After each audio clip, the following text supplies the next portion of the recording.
Sampai akhirnya saya mencapai kesimpulan, oh sekarang Jawa Barat sedang dipimpin oleh Mulyono Sunda. Mulyana. Sampurasun wargi Sunda sadayana. Rampes. Harudang. Vito Dita Praja. Hiji karir mane bakal melempem. Nu kaduana mane geus wani-wani ngusik gubernur KDM. Bahkan dijadikan bahan lelucon dina stand up comedy. Nu katiluna didinya geus musik-musik budaya Sunda nyaeta ikat. Eta mah geus lain heureukeun euy. Nu ngaran budaya jati diri Sunda kudu dijaga diraksa. Kusi lain kalah diguyonkeun diheureukeun. Didinya geus lain ngaleluconkeun Kang Deddy Mulyadi tapi geus musik warga Jawa Barat. Kuring lain rek jadi provokator, lain rek nyeuneuan tapi rek mere peringatan kasih lain. Lamun sok resep keneh ulin ka Bandung, ka Jawa Barat, didinya ulah musik-musik orang Sunda, utamana ulah musik-musik budaya Sunda. Nah, itu. Karir didinya bakal melempem, tinggalikeun we. Hampura. Dita Praja, roastinganmu terlalu sensitif sampai dirimu membawa dan menyenggol budaya dari Sunda. Sehingga apa yang kamu ucapkan menimbulkan kemarahan besar bagi masyarakat Jawa Barat. Dita Praja, muncullah ke publik, jangan menghilang dari len. Muncullah ke publik dan klarifikasi apa yang kamu ucapkan. Karena hari ini masyarakat Jawa Barat sedang melirik dan sedang mencari keberadaan dirimu. Jangan bersembunyi. Kemanapun dirimu bersembunyi, pasti suatu saat kamu akan ditemukan. Ayo cepat muncullah ke publik dan klarifikasi apa yang kamu ucapkan kepada masyarakat Jawa Barat. Tolong klarifikasi. Ngomong naon sia lalawora ka Bapak aing. Itu tidak ikutan orang lain tahu, itu sudah khas Sunda dari dulu. Nyaho teu. Kahet ye denge ku sia ye. Tah iket anu kieu ieu teh bisi beungeut sia hayang nyaho, ieu teh iket budaya Sunda. Naon maksudna sia kudu disarwakeun jeung ngepens ka Atta Halilintar. Sia rek nyeleg ka orang Sunda. Hah, peah. Tadi waro, tadi respon ketersinggungan kita atas materi dia yang menghina ikat Sunda, sama sekali nggak direspon, sama sekali nggak diwaro, barudak.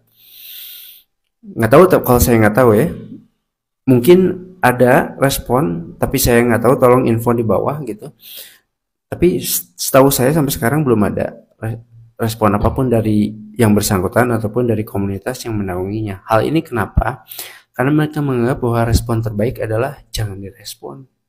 Diemin aja, nanti juga bakal turun sendiri ketersinggungannya. Jadi emosi kita ini, ketersinggungan kita ini nanti akan reda sendiri. Mereka itu diajarkan seperti itu di komunitasnya. Hal ini juga pernah dibahas sama seniornya Panji Pragiwaksono, pernah ngebahas bahwa materi seaman apapun akan selalu ada potensi orang yang tersinggung. Jadi kalau kita pusing mikirin ketersinggungan orang itu nggak akan ada habisnya, begitu katanya.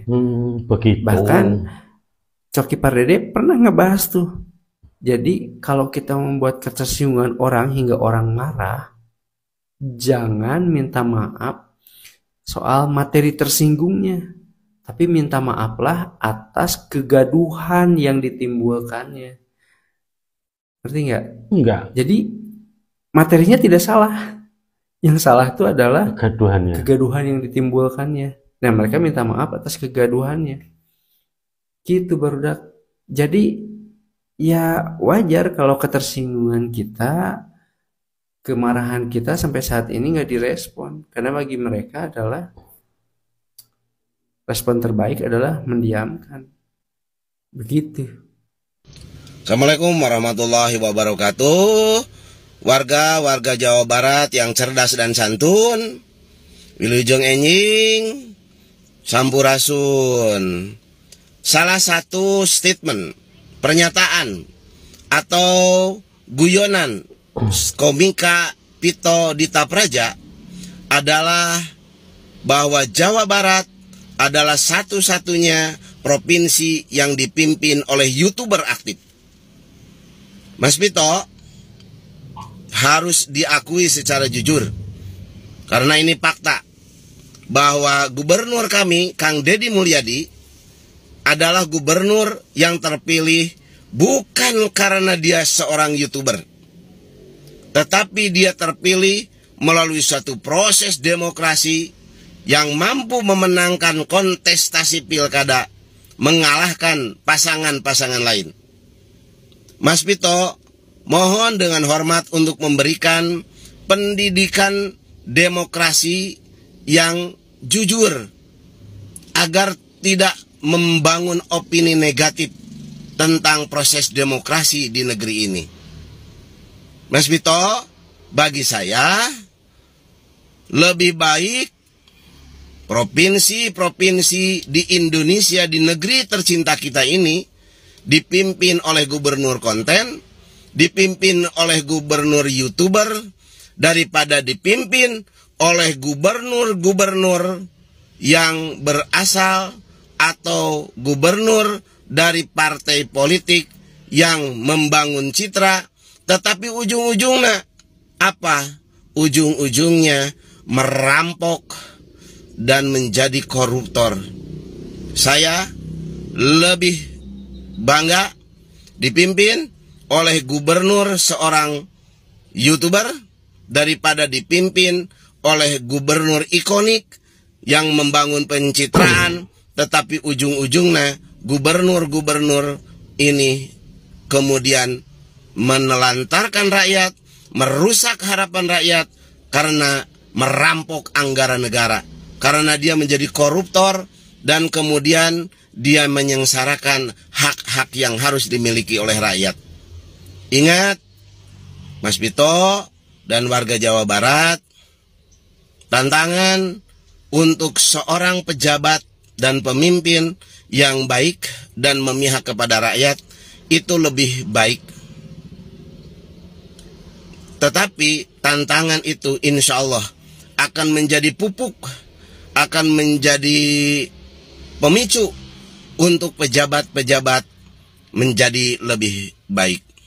Ingat, bagi saya sekali lagi lebih baik negeri ini dipimpin oleh para pejabat konten, para pejabat YouTuber, tapi dia berkeadilan, dia jujur, dia amanah, dan dia tidak memperkaya diri dengan merampok uang negara. Mudah-mudahan, saya tentu sangat berharap negeri ini adalah negeri yang betul-betul dipimpin oleh pemimpin-pemimpin yang memihak kepada rakyat, bukan hanya gubernur, bukan hanya bupati wali kota yang lantang menyuarakan berpihak kepada wong cilik, untuk wong cilik, tetapi kenyataannya dia adalah menjadi koruptor, menggasak duit negara, merampok duit negara, yang pada akhirnya omongannya tidak sesuai dengan apa yang dilakukannya. Mudah-mudahan ya semua pemimpin di negeri ini menjadi pemimpin yang jujur dan amanah. Hatur nuhun kasadayana, hapunten. Assalamualaikum warahmatullahi wabarakatuh.